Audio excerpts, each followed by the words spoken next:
Leon Vitali u takua me Stanley Kubrick në vitet 70 kur përgatitej filmi Barry Lyndon, një histori bazuar në romanin e William Thackerayt për një njeri që jeton në një epokë kur mbretëronte George III. Aty fillon dhe një bashkëpunim i gjatë i aktorit Leon Vitali, i cili ishte formuar për arte dramatike në Londër dhe do t'jetë një person shumë i afërt në gjithë produksionet që do të vinë pas kësaj epoke deri në vitin 1999. Festivali i filmit në Durrës dhe na krijoi mundësinë që Leon Vitalin ta kemi sot këtu dhe të zhvillojmë një bisedë për këtë bashkëpunim shumë të ngushtë ai ka pasur me Stanley Kubrick. Welcome in Albanian, Mr. Vitali. Thank you. Mirë se erdhët në Shqipëri, zoti Vitali, dhe doja të dija për shtypjet e para. Di që dje ishit në Tiranë, çfarë keni përjetuar me zemër dhe me mendje gjatë këtyre ditëve? Hera e parë këtu apo jo? The very first time here. Very first time here. Absolutisht hera e parë, dhe si me shaka them, se nga ata që kam takuar, unë jam i vetmi njeri në botë që ka ardhur ndonjëherë në Shqipëri. Për perëndimin mbetet si i ngrirë fakti që ju keni qenë shoqëri e izoluar, akoma e pasbuluar. Në Durrës shikoj qytetin mesdhetar përgjatë Adriatikut, njerëzit që ecin në rrugë, përgjatë shëndetores, dyqane të hapura deri vonë, pra ngjan qytet shumë kozmopolitan.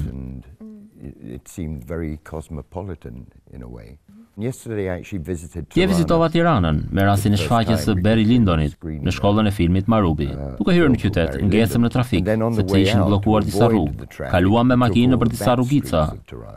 Në çdo borë, në cep të rrugës shikoja 10, 15, 20 burra të rinj, bashk, që rrinin silleshin rrotull, sikur prisnin që dikush t'u bënte shenjë, e t'u jepte punë apo çfarëdo gjëje qoftë. Pastaj takova të rinj që më thoshin sa shumë u ka pëlqyer Barry Lyndoni. Unë ndjej etje për kulturën tek njerëzit që kam takuar këtu. Është edicioni i 7 i festivalit të filmit dhe kjo tregon që po lëshon rrënjë. Shpresoj të vazhdoj kështu. Mr. Vitali, kësaj jave keni diskutuar, folur dhe shpjeguar kinemanë e Stanley Kubrick, gjë që ai për veten e vet nuk ka dashur ta bëjë. But he didn't like this. No, he didn't mind. Jo, nuk shqetësoj nëse njerëzit flisnin për filmat e tij, ose për atë pa i parë fare filmat e tij, ose pa ditur asgjë për atë vet. Ju a them këtë sepse punoja në shtëpinë e Stanley, që ishte një qendër krijuese, dhe përdorej edhe për intervista. Vinin gazetarë që as nuk e dinin se kush ishte Stanley Kubrick, dhe ç'pamje kishte. E kam njohur Stanleyn dhe kam punuar me të për 30 vjet.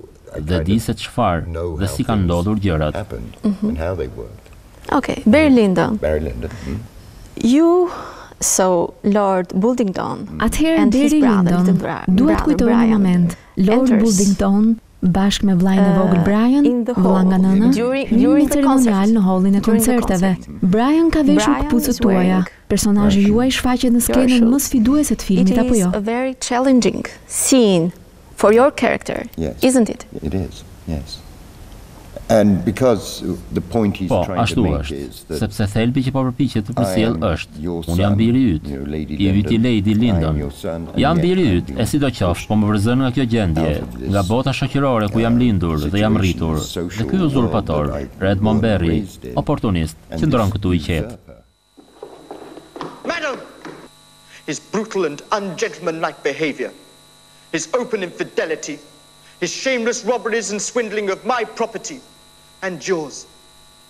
And as I cannot personally chastise this low-bred ruffian, and as I cannot bear to witness his treatment of you, and loathe his horrible society as if it were the plague, I have decided to leave my home and never return.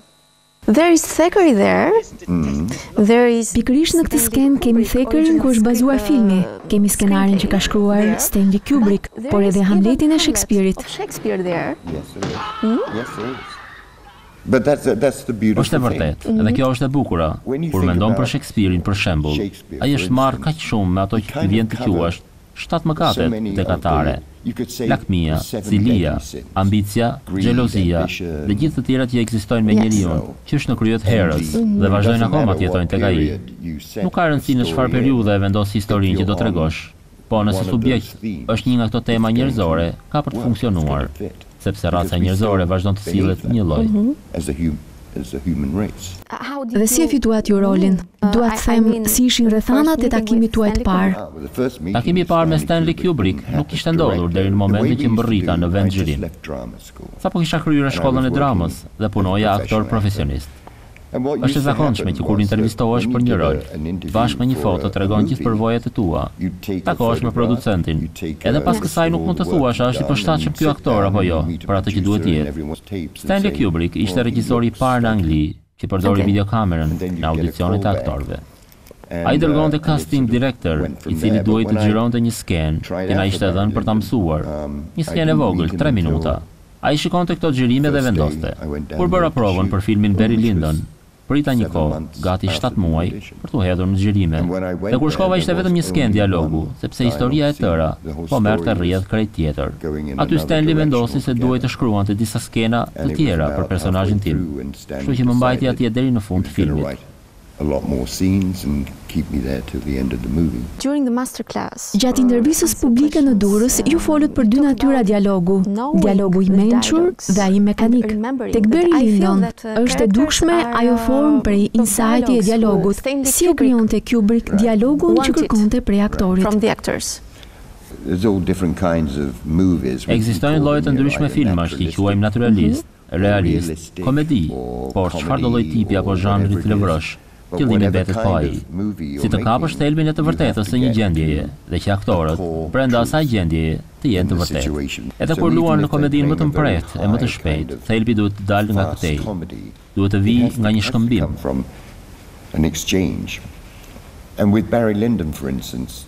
Kështu ndodhi me Barry Lyndonin. Në shekullin e 18, më 1700-ën, në atë botën aristokratike, juaj ishte shumë e rëndësishme, sepse gjuha që përdori lejonte të bëheshe pjesë e klasës së lartë, ose të mbeteshe krejt i përjashtuar prej saj. Kështu që një nga gjërat më të vështira ishte njohja dhe kuptimi i dialogëve, kaq mirë sa që të mos mendoje më për ta, dhe as të përpiqeshe t'i kujtoje rreshtat, por t'i nxirrje prej vetes, sikurse po bëjmë ne tani. Dhe kjo nuk është thjesht çështje aktrimi, ka të bëjë me ekzistencën, me të qenurit. Është dallim mjaft i rëndësishëm. Gjithnjë tek personazhi i Lord Bullingdonit, e rëndësishme është periudha e tij e pritjes përpara se të godaste ëmën, periudha e pjekurisë së adoleshentit në pritje për të shpërthyer, mënyra si e mban dorën e së ëmës, si e vështron atë, një dialog i brendshëm që e bën shumë intensive gjendjen e personazhit tuaj edhe pse fal pak. Si e shpjegon ju kalimin nëpër këtë proces?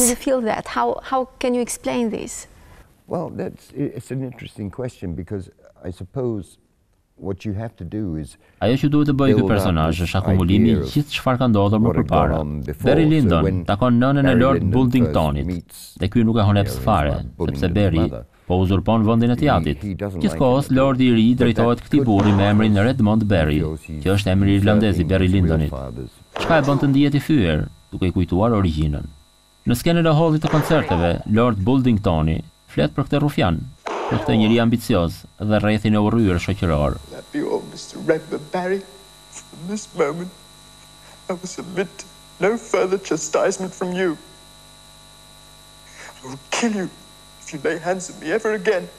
Mënyra se si Stanley e kishte ndërtuar historinë e bënte të pashmangshme finalen ku ndodh ajo sfidë vrazhd për vdekje, sepse në libër nuk ndodh as pak kështu. Barry Lyndon nuk është libri më i mirë i Thackerayt. Kur e lexon, ai zgjatet. Periudha e parë e personazhit, rinia në ushtri dhe nëpër Evropë. Stanley thoshte, libri i keq, filmi i mirë. Te ky roman shumë njerëz nuk gjejnë atë Thackeray në vërtet, që kanë gjetur tek panajiri kotësive. Ndërsa tek Barry Lyndoni, i Stanley Kubrick, gjejmë jetën e një patakçiu që lufton të marrë më të mirën në rrugën më të shkurtër për të hyrë në vendin ku dëshiron. Përmendet gjuhën në mënyrë të veçantë. Një nga elementet që s'ke si të mos admirosh në kinemanë e Stanley Kubrick është pikërisht gjuha, se si buron nga aktorët dhe krijon ceremonial. Shembull nga Barry Lyndon është skena e martesës.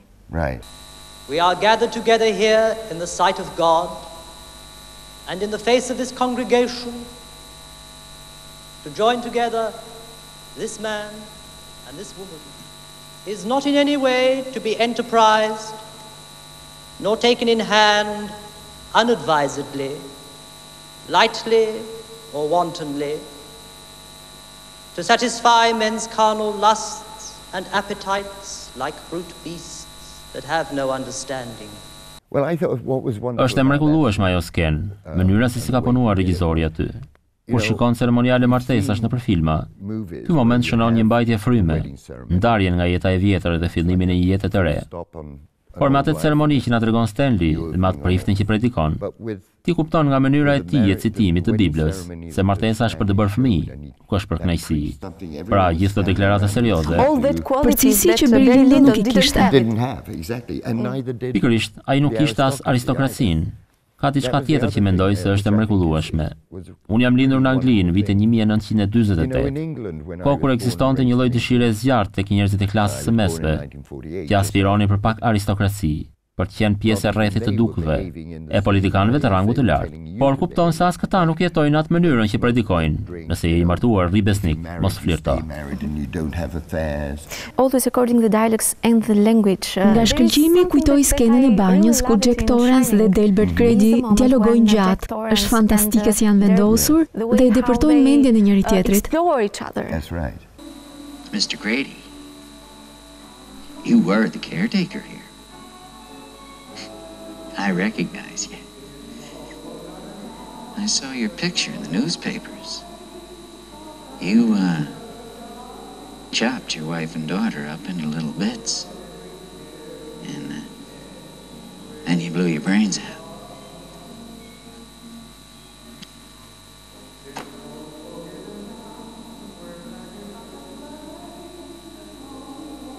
That's strange, sir.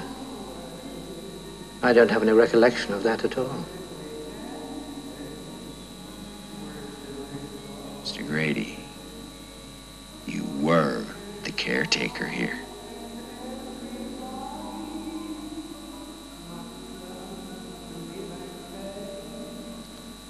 I'm sorry to differ with you, sir.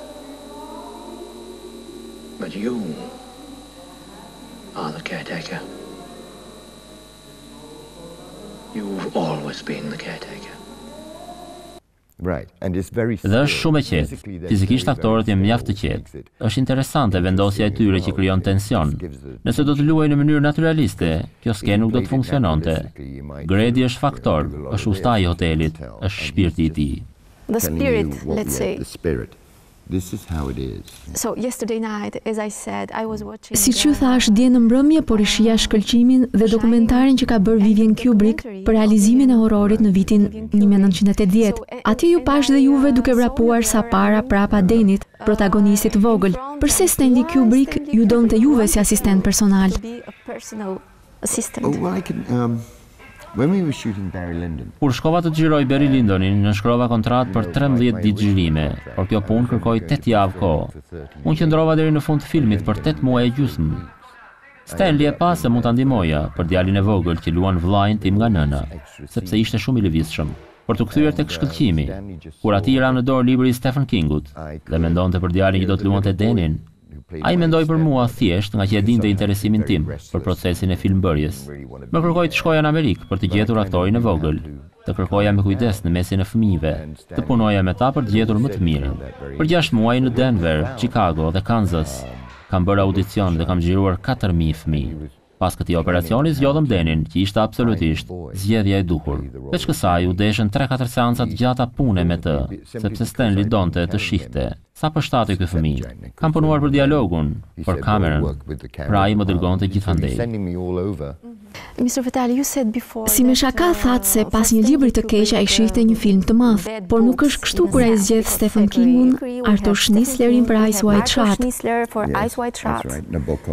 Nabokov, Lolita. Yes, and good screenwriters like, Ai punoi me skenaristë të mirë si Terry Sutherland, Arthur Clarke për 2001, Anthony Burgess, në librin e të cilit u bazua skenari për Clockwork Orange. Mendoj se ka të bëjë me fuqinë intelektuale të këtyre njerëzve. Pra them se Stanley ishte për këtë standard komunikimi, ndaj orientohej te këta autor dhe te kjo lloj letërsie. Nuk do ta quaj asnjëherë intelektual, por ai ishte mendimtar. He was just a thinker.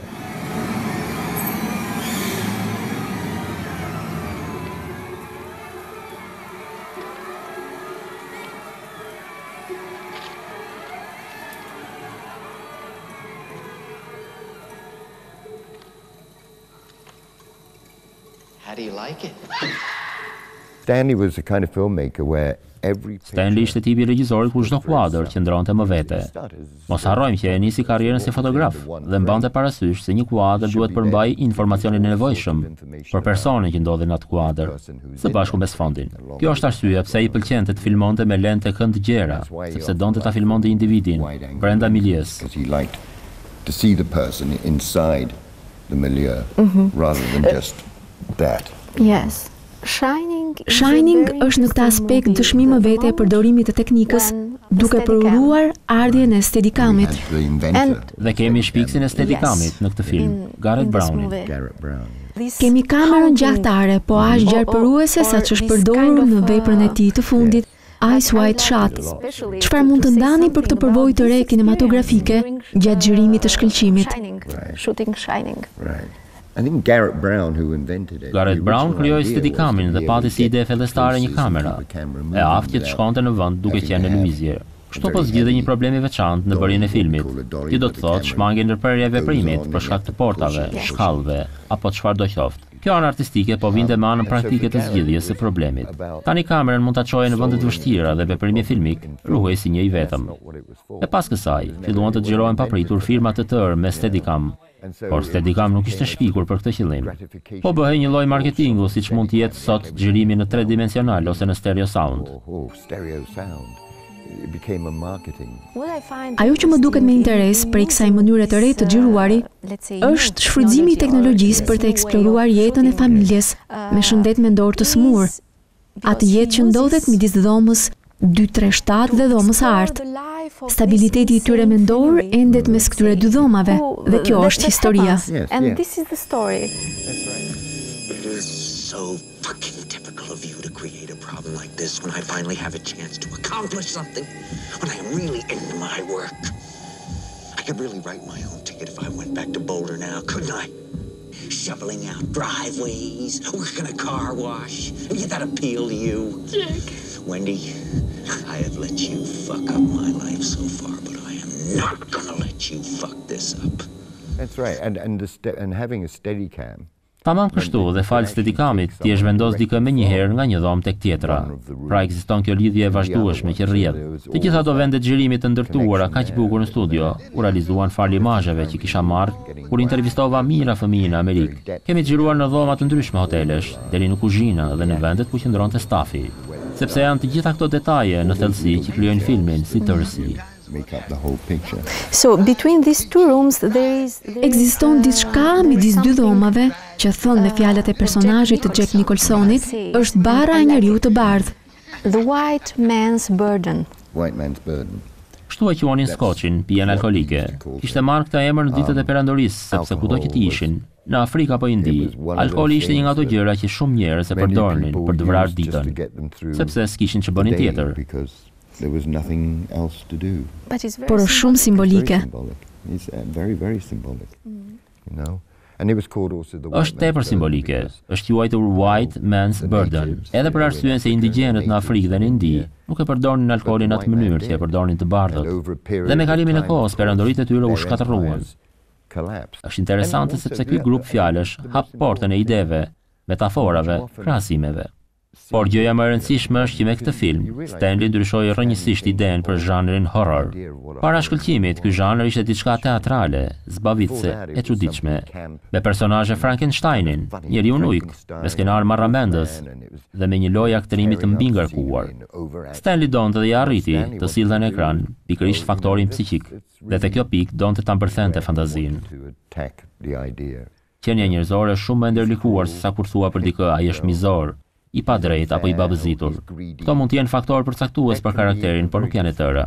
Duhet të merresh me kompleksitetin, dhe Stanley kishte kuptuar. So you're dealing with complexities, and Stanley understood. There are colors. Ngjyrat ndërmjet. Janë ngjyrat e ndërmjetme. Yes. So you have the rest of. Kështu pra ju keni pjesën tjetër të jetës për ta kujtuar veprën e tij. Unë jam afër fundit, afër fillimit të fundit. Jeta që më ka mbetur në të vërtetë, po ta mendosh, nuk është daqe gjatë. Mr. Vitali, thank you. Zoti Vitali, ju falenderoj shumë. Absolutely. Thank you. Shumë faleminderit. Great.